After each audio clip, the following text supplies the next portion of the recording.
Hi, I'm here to teach you how to paint a reborn step by step. These tutorials are for air dry only.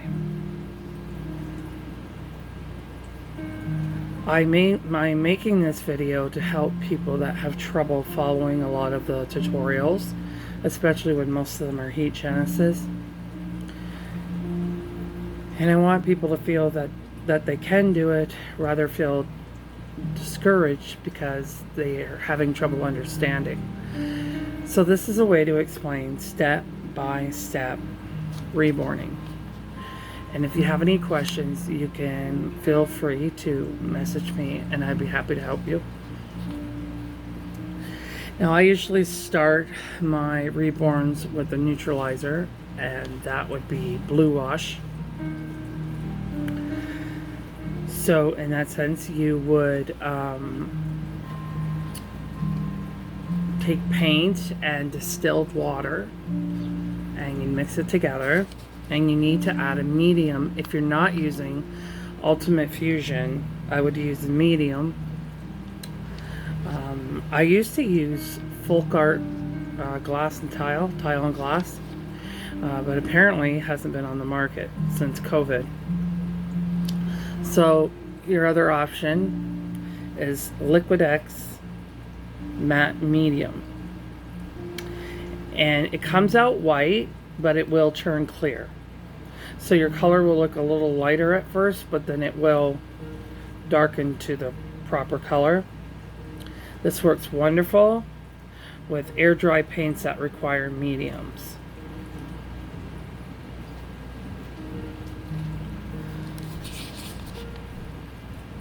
So you would mix that.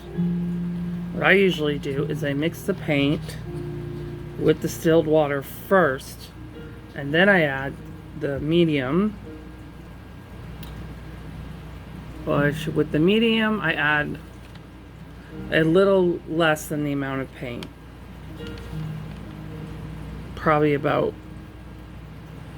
a quarter of what I would use for paint. After you do your blue wash, you want to make sure before you do a next wash, the 20 minutes have gone by, so that you know that it's dry.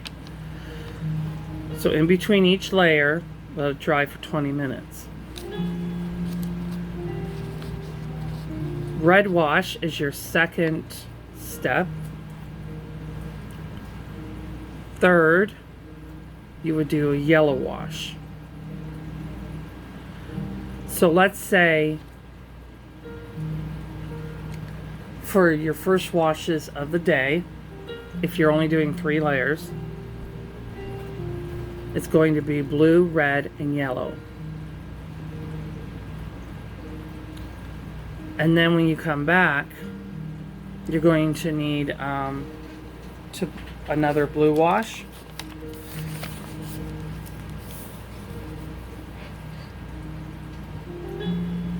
Because in my steps of primary, my normal washes are red, yellow, and blue. But a lot of kits need neutralizers, and blue is your neutralizer. So in the first round, you're going to have 2 blues, one in the beginning and one at the end. And that's just for your first round. Then your second wash will be red, yellow, blue. When you're done those 2 washes, your next step is going to be modeling. So for modeling, I use these makeup, sorry, that's my stipple. I use these makeup sponges, and then I just poke the holes in it. See, that's more accurate. And you want to make sure that the holes are deep, because what happens is this expands when it gets wet. Or if you didn't want to do this, you could use the sea sponge. Works as well for modeling. Or you can buy these on Amazon for modeling. For makeup sponges, they're called, I think it's exfoliate sponges. You can eat either of those for modeling. Now your modeling colors, you're going to first use red for modeling, then purple, then green. Like a mint green. After your modeling layers have dried, or the following day is what I would usually do, is you want to do your veins. So I usually do the veins. I always start at the head to make sure that it's the right consistency. So I usually start at the back of the head to make sure that the paint is not too dark and not too light, because I'm going to, the baby's going to have hair anyway. So it will cover that. So I always do my veining on the head first to make sure, like I said, it's not too dark and not too thin. I usually always start my veinings pretty early on, because if I do them too dark, you can blend them out with layers. So don't panic if they're too dark, because you can add more layers to blend them out. Then I do the veining on the arms, and then the veining on the legs.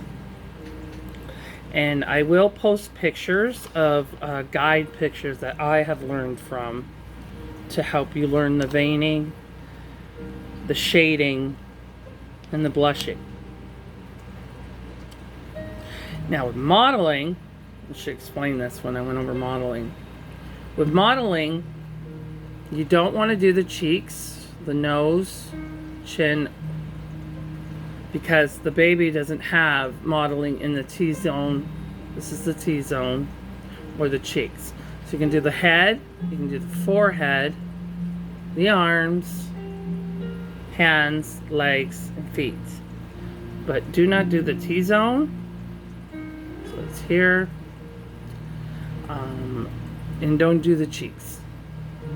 Okay? Sometimes it will come down a little down here, depending on how old the baby is. Older babies have less modeling than the younger babies. The younger babies, like Elijah here, usually have a lot of modeling.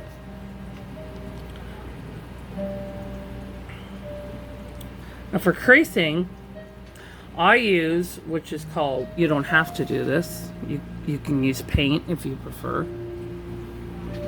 Whoops, sorry.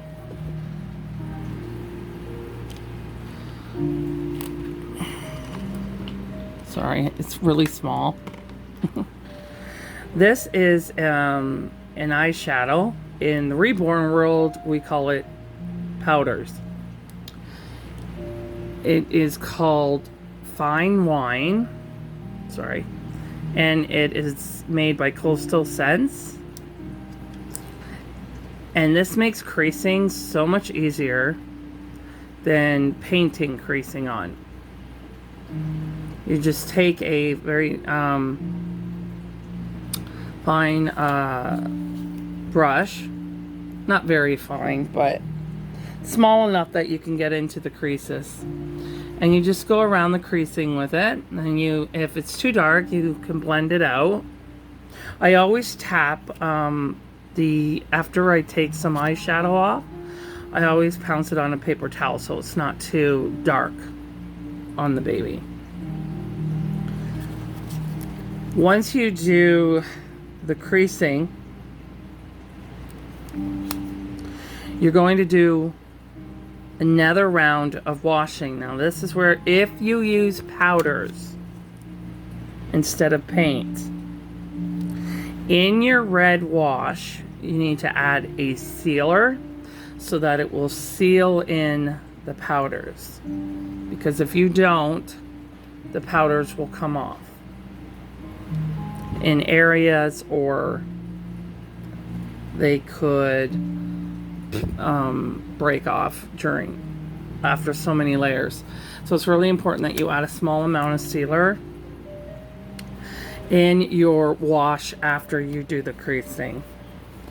Now what I do is, if I use the powders, I let the powders sit on the baby overnight so that it can cure into the vinyl, and it's easier when you go over it with the wash with sealer for it to stick to the vinyl and not worry about it coming off in your wash.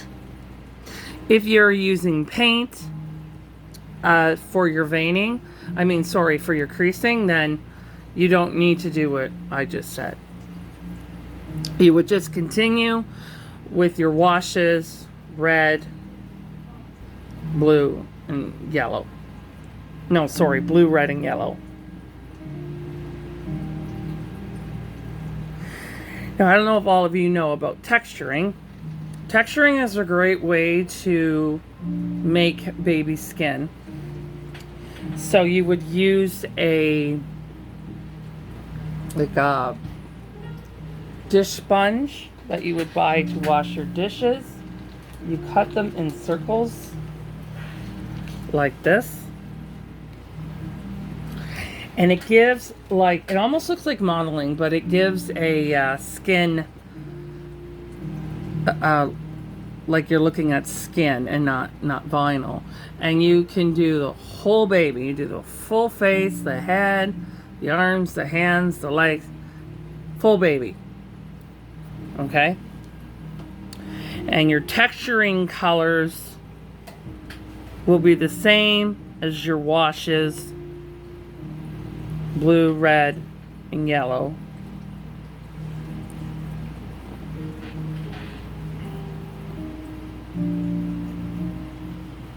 Okay, so what I usually do at that point is I keep doing it over. I'll go back to washes, then back to modeling, and then back to texturing. I just keep repeating that process until I like how the baby's skin toning is and how the baby's realism of the skin looks. Once I'm happy with how the baby looks, the modeling's good, texturing's good, skin tone is good, then I'm going to start detailing the baby. So at that point I would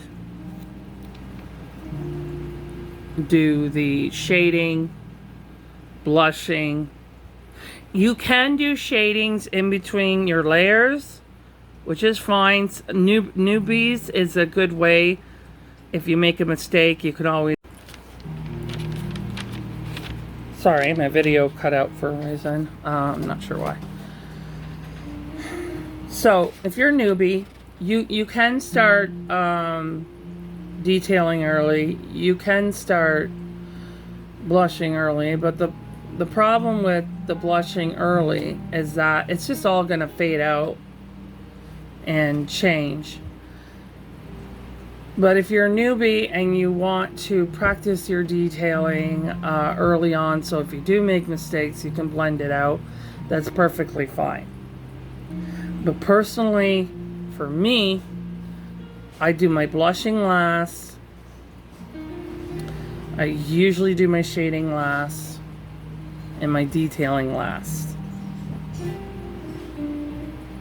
But in the beginning, I didn't do that. I would do it early on in case I made a mistake. But blushing, I always do last because I don't want certain areas of the baby to look different because there's only blushing around the knees.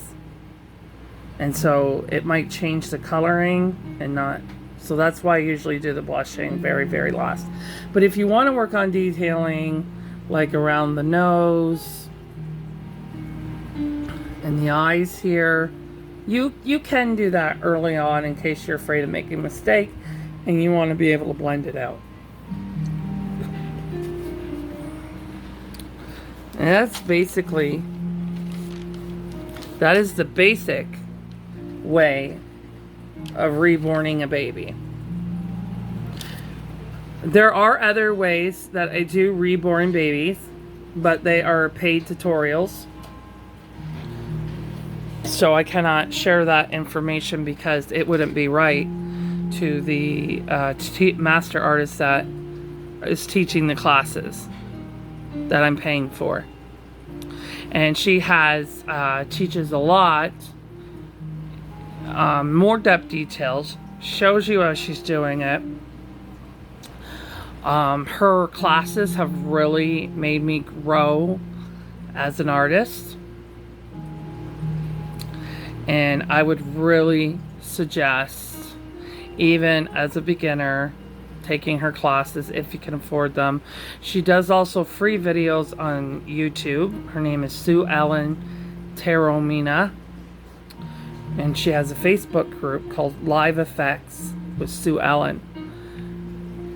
And she has really made me grow as an artist, and she's very helpful with any questions that you have.